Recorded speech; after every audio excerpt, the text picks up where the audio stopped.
हम सभी पावन पुनीत मंगलमयी कथा में प्रवेश करते हैं।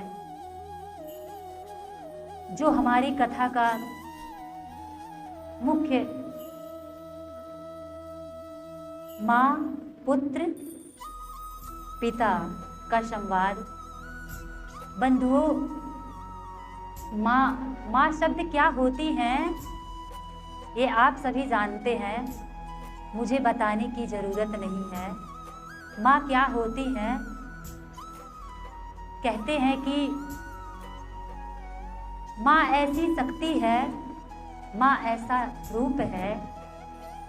एक माँ ऊपर है और एक माँ नीचे है। दोनों का इस जिंदगी में बड़ा महत्व होता है। आइए इसी पर मैं आप सभी को एक बड़ी प्यारी कथा श्रवण करवाती हूँ, जिसको सुनने से आपका अंतःकरण बाग बाग हो जाएगा, आपके रोम रोम, आपका हृदय धन्य हो जाएगा। बंधुओं, प्यारे श्रोताओं, एक गांव में एक निर्धन परिवार हुआ करता था, जिसमें एक माँ, एक पुत्र और एक पिता। माँ पिता पुत्र को इतना प्यार करते, इतना प्यार करते, ऐसे प्यार करते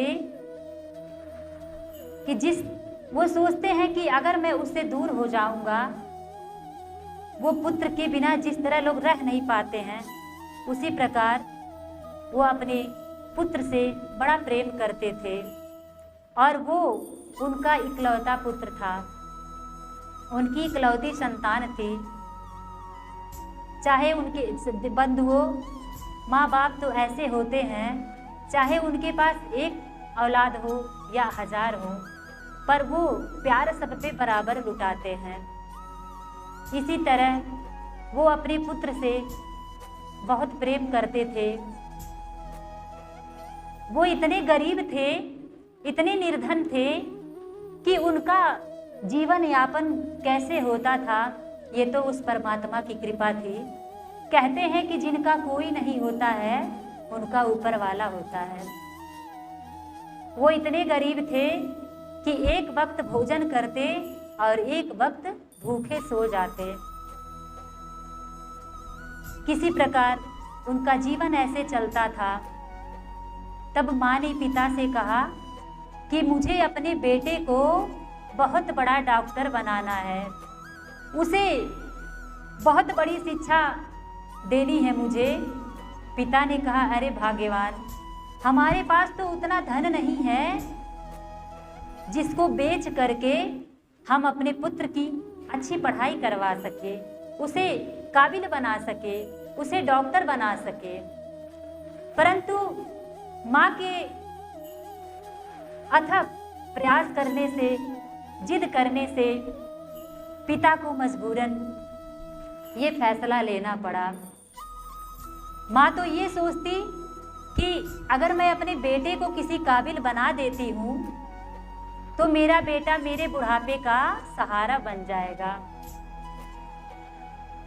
लेकिन आगे उन्हें क्या पता था, वो सोचती थी कि मैं अपने पुत्र को पढ़ा लिखा कर एक बहुत बड़ा आदमी बनाऊंगी, जिससे हम पति पत्नी के बुढ़ापे का सहारा हो जाएगा।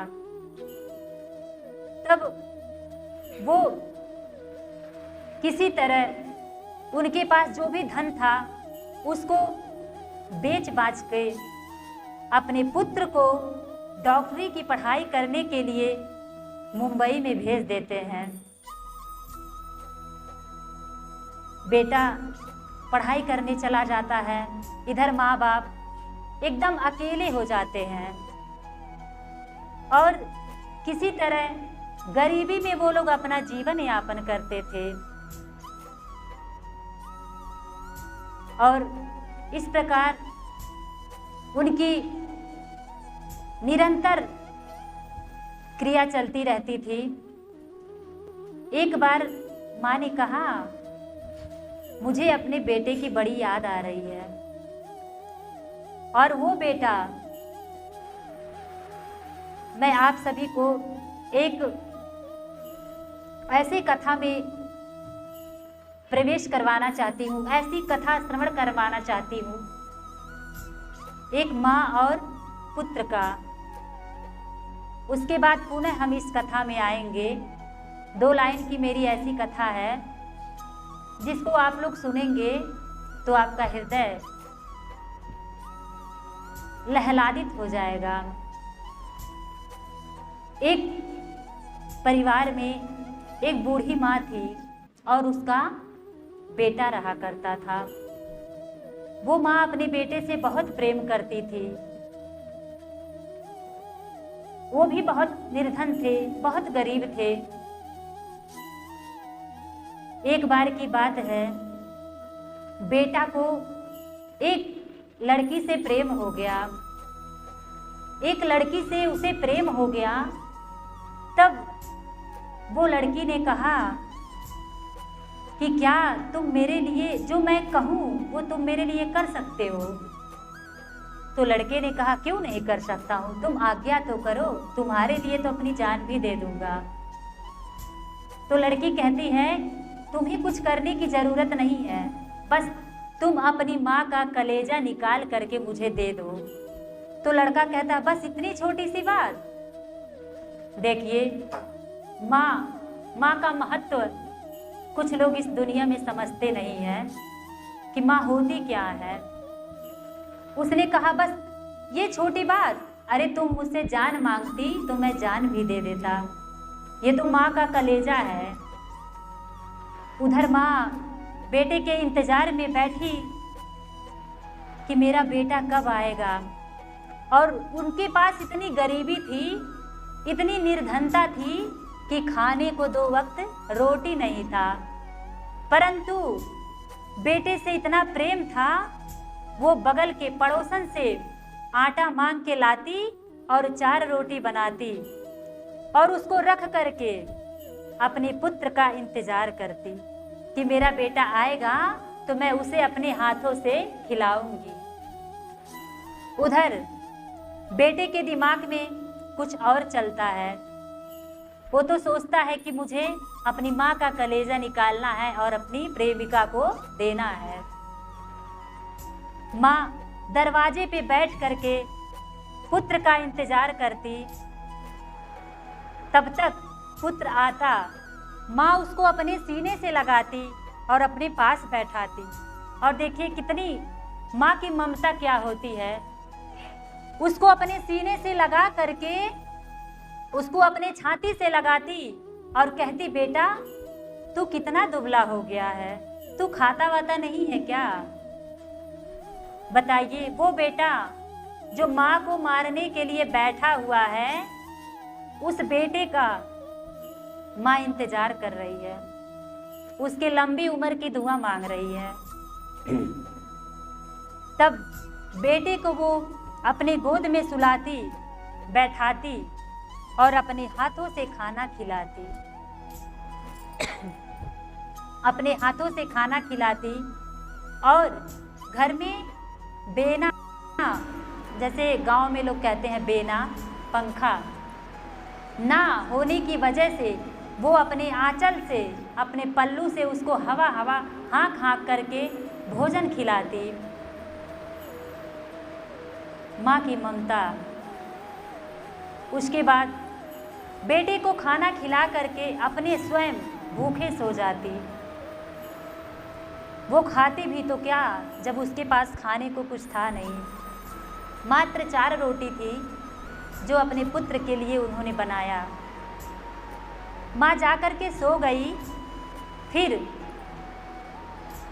रात्रि का समय हुआ। बेटे ने एक खंजर लिया और खंजर से अपनी माँ के सीने पर प्रहार किया और कलेजे को निकाल करके चल दिया। सोचिए वो बेटा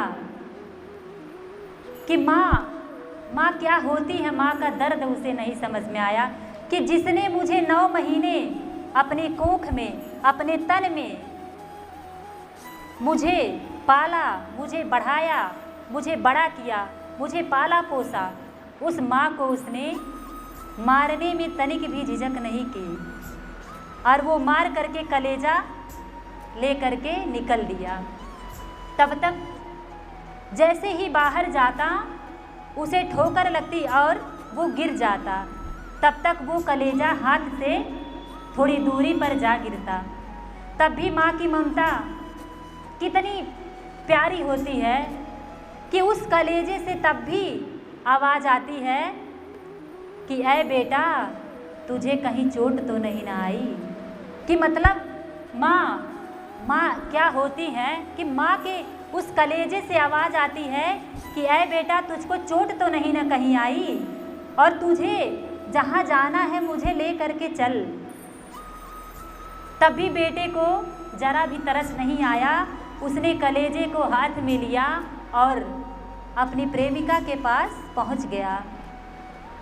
तब वो कलेजा अपनी प्रेमिका को देता है।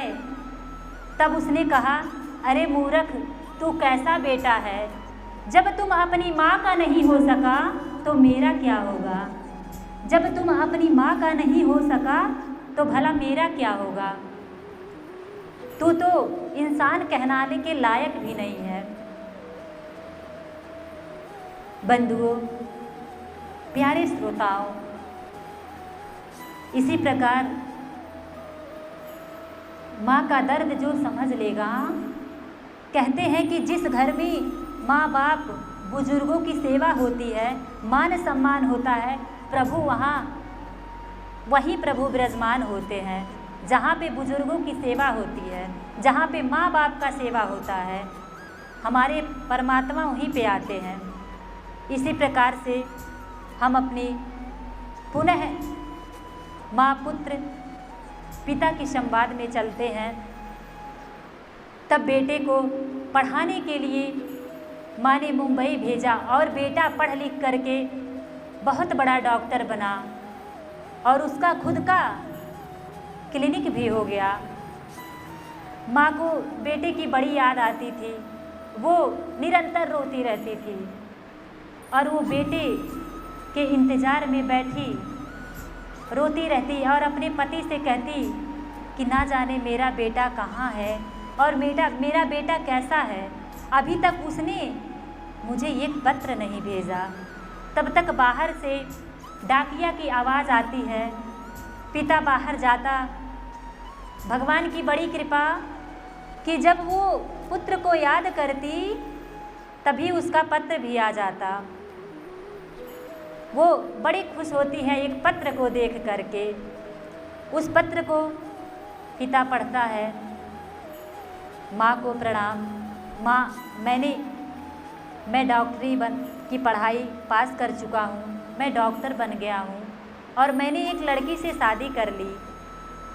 बताइए, माँ को दुख नहीं हुआ कि मेरा बेटा मुझे याद नहीं करता, माँ को दुख नहीं हुआ कि मेरा बेटा मुझे फ़ोन नहीं करता, माँ को दुख नहीं हुआ कि मेरा बेटा मुझसे मिलने नहीं आया, परंतु माँ को ये दुख हुआ कि मेरे बेटे ने शादी कर ली, मुझसे एक बार पूछा तक नहीं। माँ रोने लगी और कहने लगी कि मुझे अपने पुत्र के पास जाना है, मैं तनिक भी नहीं रुक सकती, मुझे अपने पुत्र के पास ले चलिए।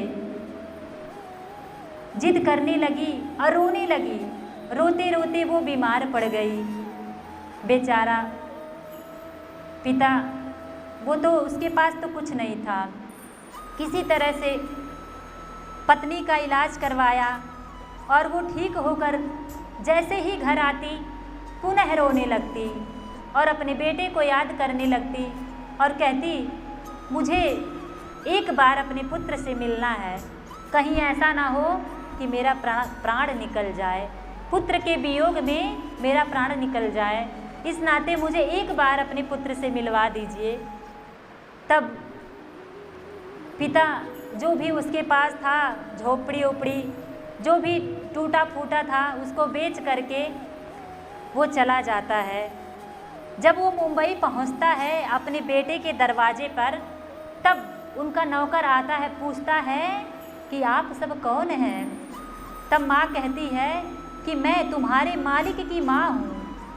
तब नौकर जाता है और अपने मालिक को बताता है कि आपके माता पिता आए हैं। तो बेटा कहता है कि उनको बगल वाले कमरे में बैठा दो। बताओ, वो माँ बाप जो बरसों से इंतज़ार में थे बेटे से मिलने की, उनको वो समय दे दिया।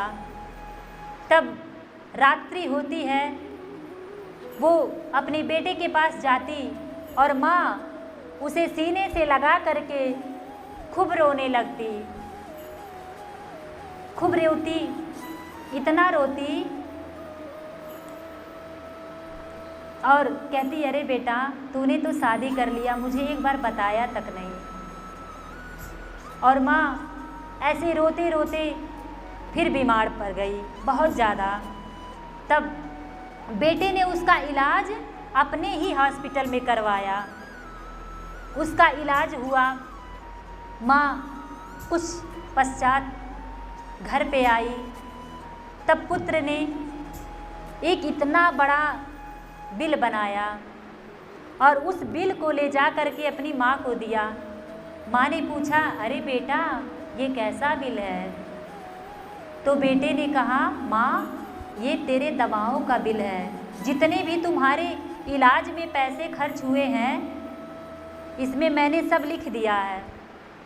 माँ तो उस खत को, उस बिल को देख करके ऐसा लगा कि उसके प्राण त्यों निकल जाएंगे।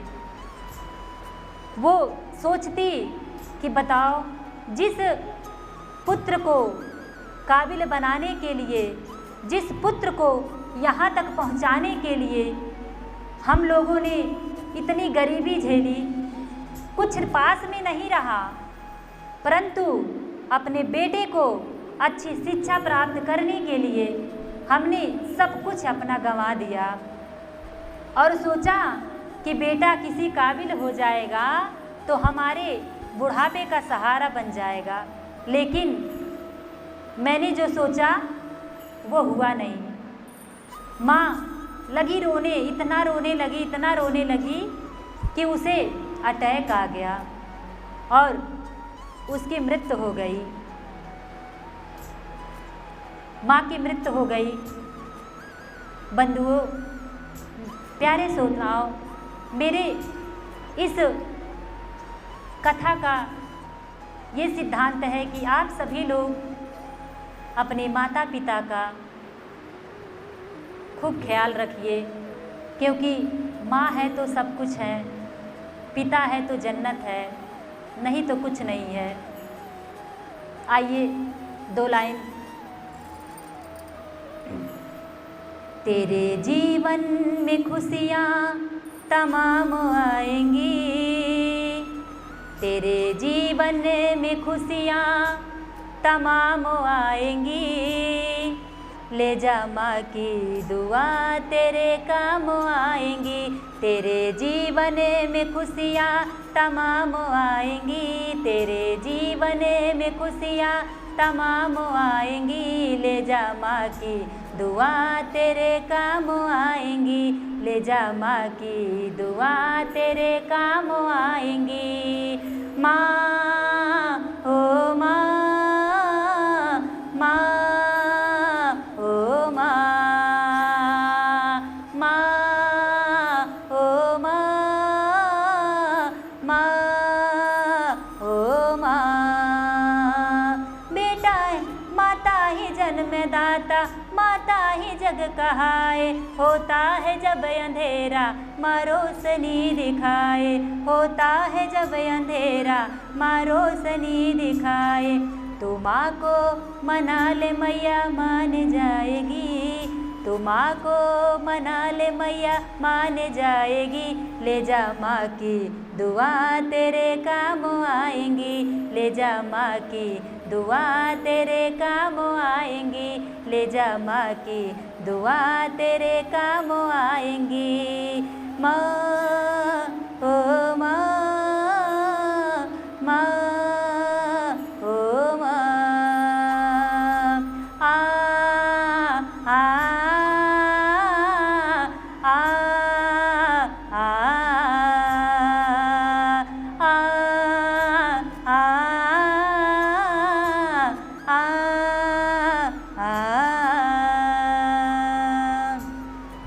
आज की कथा हम अपने श्री सतगुरुदेव भगवान जी की चरणों में समर्पित करती हूँ।